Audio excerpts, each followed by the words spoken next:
갈라디아서 3장 1절에서 9절의 말씀인데요. 우리 한 절씩 교독하시고 우리 마지막 절 9절은 함께 읽겠습니다. 어리석도다 갈라디아 사람들아, 예수 그리스도께서 십자가에 못 박히신 것이 너희 눈앞에 밝히 보이거늘 누가 너희를 꾀더냐.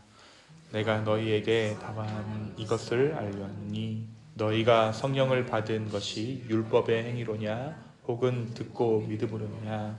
너희가 이같이 어리석으냐. 성령으로 시작하였다가 이제는 육체로 마치겠느냐.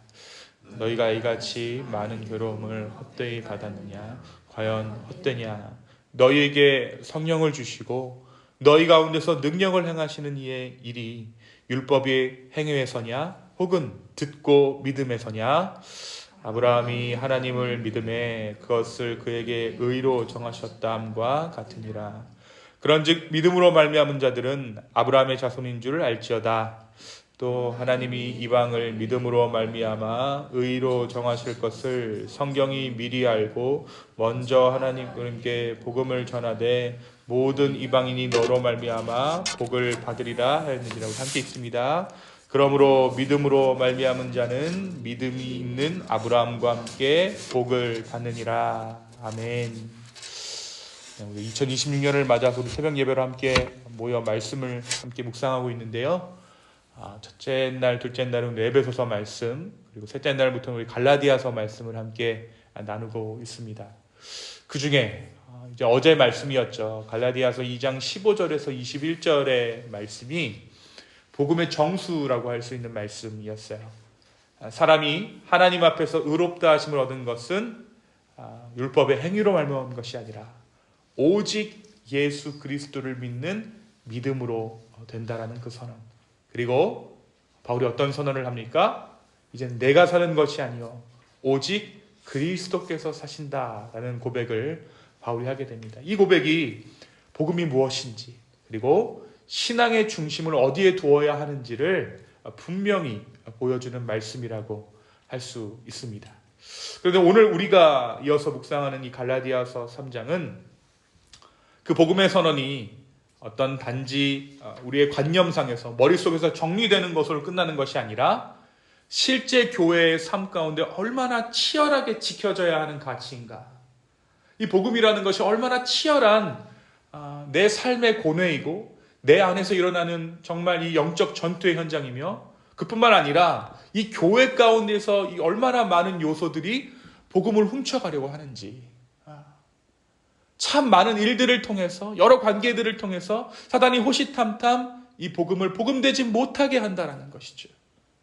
얼마나 치열하게 지켜져야 하는 가치가 이 복음인지에 대해서 오늘 이 갈라디아 3장이 이야기하고 있는 것입니다.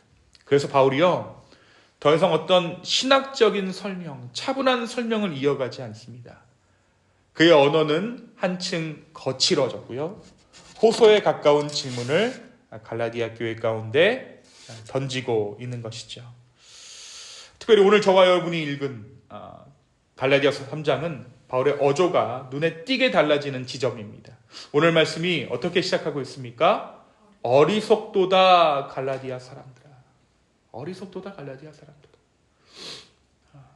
이 표현은 단순한 감정의 어떤 폭발이라기보다 복음의 출발점을 잃어버릴 위기에 놓인 교회를 향한 절박한 외침이라고 할 수 있어요. 너희 참 어리석다. 너희 참 바보 같구나 라고 이야기하는 것이죠. 여러분, 어떤 목회자가 주일날 아침에 설교할 때 여러분 참 어리석습니다, 여러분 참 바보군요 라고 설교한다고 해보십시오. 여러분 마음이 어떻겠어요? 나는 바본가? 이렇게 생각하시겠어요? 아니, 저 목사가 나를 뭐를 안다고 나한테 바보라고 아침 대바람부터 저렇게 이야기를 하나, 그러지 않겠어요? 근데 바울이 여기서 어떤 그런 체면이나 어떤 그런 목회자로서의 위신을 생각하지 않은 채 직격탄을 날리고 있는 거죠. 왜요? 지금 갈라디아 교회 가운데 무엇이 들어왔습니까? 다른 복음이 들어왔잖아요. 다른 복음이 들어왔잖아요. 어리석도다 갈라디아 사람들아. 절박함이 있는 거예요. 이 교회를 개척한, 이 교회를 시작한, 복음으로 시작한 바울의 입장에서 더 이상 두고 볼 수 없었다라는 것입니다. 앞선 1장과 2장에서 바울이 분명히 이야기를 했죠. 다른 복음은 없다. 사람이 하나님 앞에서 의롭다 하심을 얻은 것은 율법의 행위가 아니라 믿음으로 시작된다. 그리고 그 믿음은 머릿속에서 정리된 어떤 추상적인 교리가 아니라 그리스도의 십자가로 선포되고 성령이 실제로 임했던 사건이다라고 바울이 이야기하는 것입니다. 그런데 갈라디아 교회가 그 시작을 점점 잊어가고 있었어요. 여전히 예수 그리스도를 말하지만 그들의 신앙의 동기가 점점점 변해가고 있었다는 것이죠. 은혜로, 자유로 시작된 신앙이 어느새 스스로를 증명해야 하는 신앙으로 바뀌고 있었다는 것입니다. 그래서 바울의 질문은 단순하지만 매우 치명적이고 핵심적인 부분을 짚어내고 있는 것이죠. 우리 2절의 말씀입니다. 2절 다 같이 한번 읽겠습니다. 시작. 내가 너희에게서 다만 이것을 알려 하노니 너희가 성령을 받은 것이 율법의 행위로냐 혹은 듣고 믿음으로냐. 여러분, 이 질문을 바울이 왜 던지고 있습니까? 논쟁을 위해서 이 질문을 던지는 것이 아니에요. 토론해보자라고 이 질문을 던지는 것이 아니에요.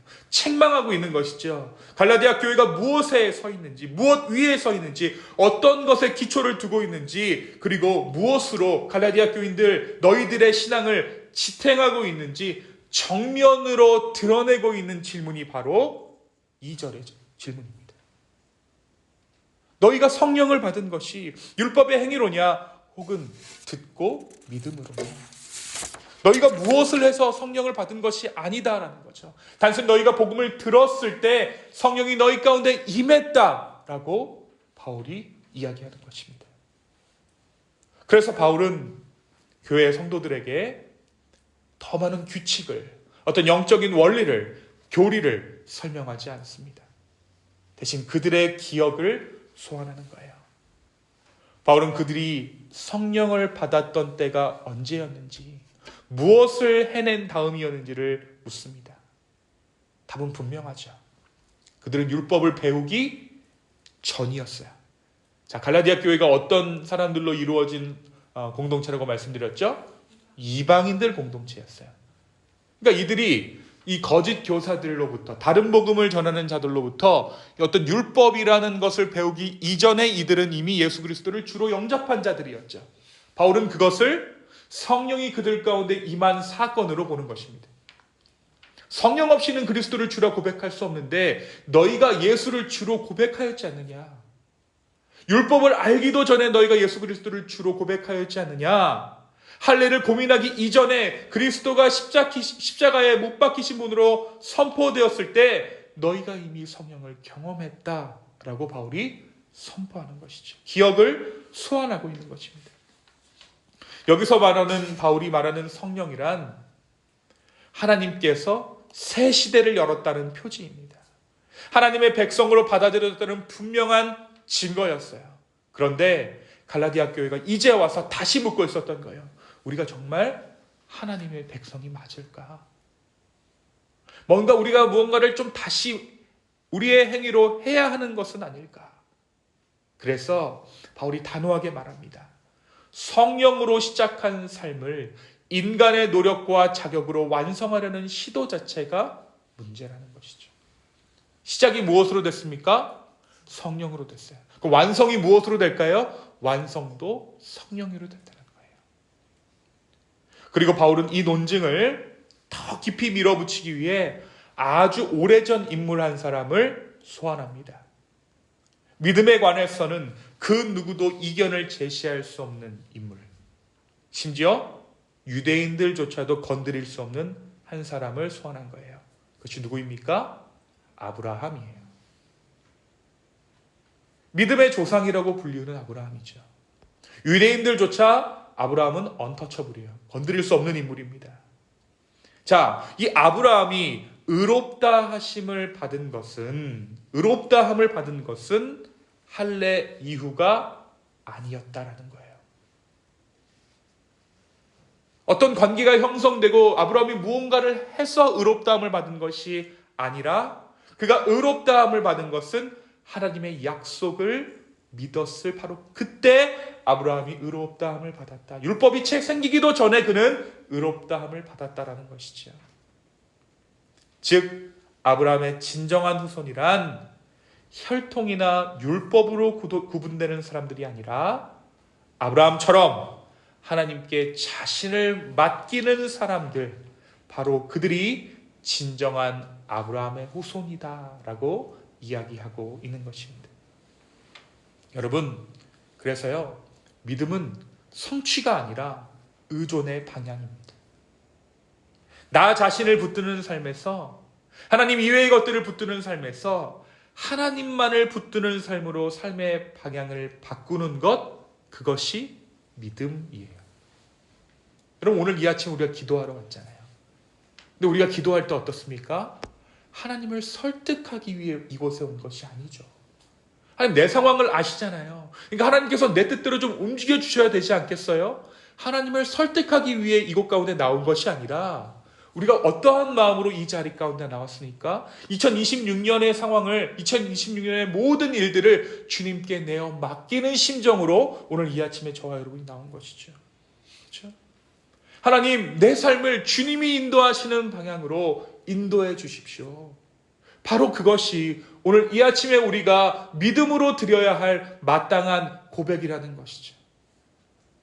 이것도 막아내고 저것도 막아내고 내가 여태까지 삶을 참 잘 컨트롤하고 관리해왔는데, 매니지먼트 해왔는데, 그럼 오늘 이 아침에 내가 또 다른 내 앞으로의 삶도 기도로 매니지먼트 하겠다, 이것이 아니라 하나님, 이제 내 삶을 맡깁니다. 주님께서 내 삶을 인도하여 주시고 주님만이 나의 삶의 주인이시오니 주님, 내 삶을 주께서 인도하여 주시옵소서.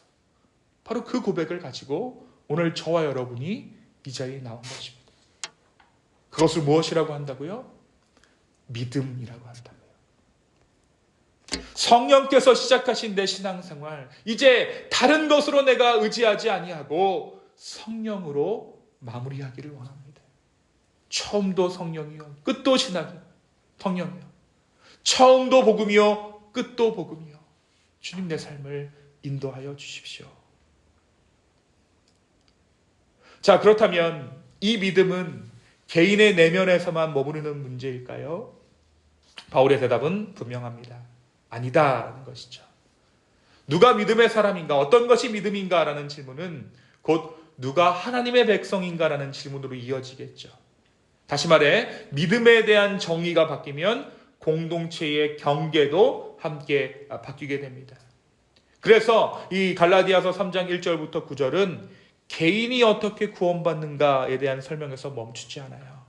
오늘 이 본문을 통해 바울은 교회가 어떤 원리 위에 세워지는 공동체인가를 묻습니다. 만약 하나님의 백성이 되는 기준이 다시 율법과 자격으로 돌아간다면 교회는 다시 구분과 위계의 공동체가 되어버립니다. 누가 더 옳은지, 누가 더 신앙이 좋은지, 누가 더 성숙한지, 누가 더 자격이 있는지가 기준이 되는 공동체가 되어버린다는 거예요. 여러분, 이것은 세상과 조금도 다를 바가 없는 공동체입니다. 거룩, 어떤 신앙적 용어로 우리가 점철했지만, 덮어 씌웠지만 그 안에 숨겨져 있는 것이 무엇이기 때문에 그렇습니까? 능력주의이기 때문에 그래요. 누가 더 교인다운가? 누가 더 믿음이 강한가? 누가 더 구원받기에 합당한가? 라는 것을 우리의 기준으로 줄 세운다? 그것은 어떤 개인의 한 사람의 리더가 그것을 줄 세운다? 그것은 세상과 전혀 다를 바가 없다라는 것이죠. 채점표에 항목만 바뀐 거예요. 교회 용어로. 그렇죠? 그러나 아브라함처럼 믿는 믿음이 기준이 된다면 교회는 은혜로 시작된 공동체가 됩니다. 여러분, 교회가 왜 시작됐어요? 은혜로 시작된 거예요.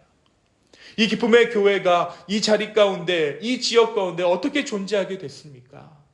네, 은혜로 말미암아 우리는 교회 공동체로 서게 된 것이죠.